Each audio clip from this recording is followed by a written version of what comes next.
All right. The electronic drums allow you to play a lot of neat different sounds. Yeah, while he's setting that up. If you bring in a drum set, first of all, it would have been way too loud to have a live drum set in this room.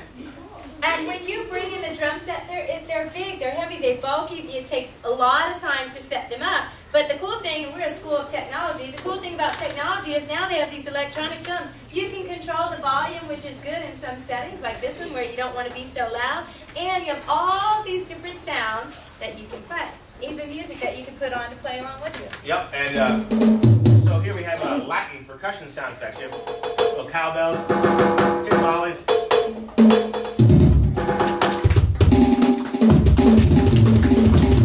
So you can even group that. You know, you have a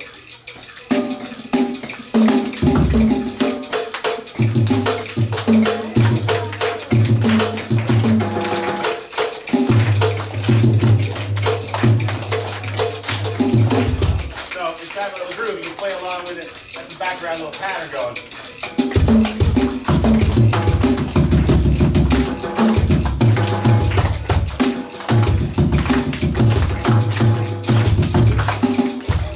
I have to point out something that Tyler's doing because I like what he's doing. I know you guys are trying to clap along with it, but Tyler is actually drumming on his knee, which is actually a better place for you to do it because then your ears are open to listening to the rhythm better.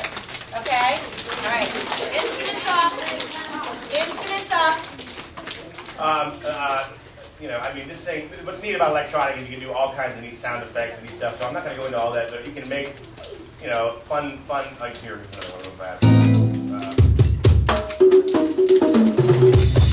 So it makes a lot of neat stuff, but the whole point of today is talking about rhythms and grooves and things like that.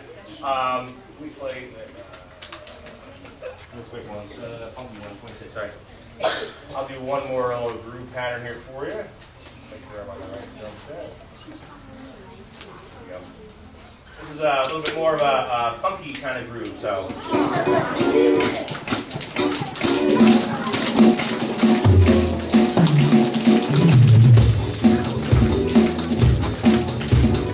There you go. Clap.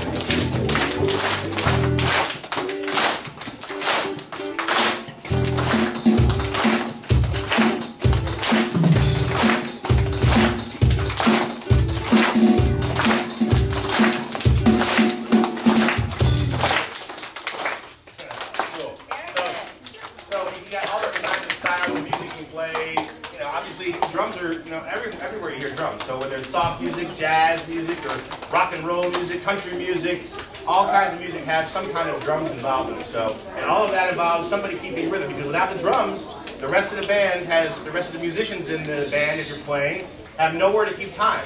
So the guitars or pianos or drums, nobody, you have that, you know, without the drums, you don't have anybody to lay back and keep on time. You want to talk about that beginning hand technique real fast, or is that really? Yeah, absolutely. Hold on one second. Now, what he's saying, though, is about keeping time. You know, when you all were first starting to clap, it wasn't staying on time. Then when he started playing the drums, well, you could feel the beat and the rhythm much better, and we were able to stay on. Same thing with the marching band. If the marching band didn't have a drummer, it would be very, very, very hard for them to stay in that marching pattern. Some of them would get too fast, some would be too slow, and it'd be all not together.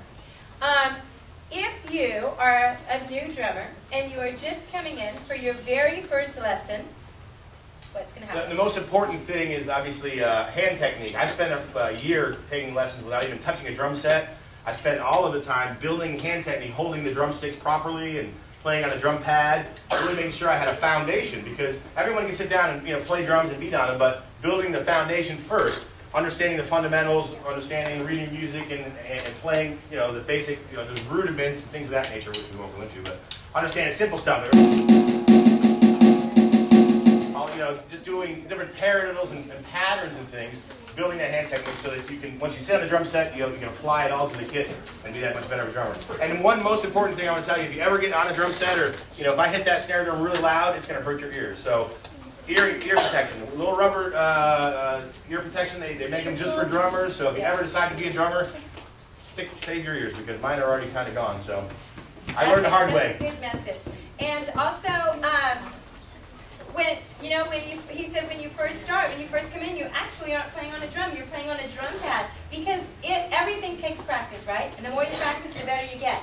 If your hands are playing two different rhythms, well, that's going to take a lot of practice before you put it on the drums. And I even think we have another surprise visitor this morning, do we? Yeah, I think I'm going to ask Tyler to come up and play a song for you all, if you would. Tyler, Awesome. come on up. Come on, Tyler.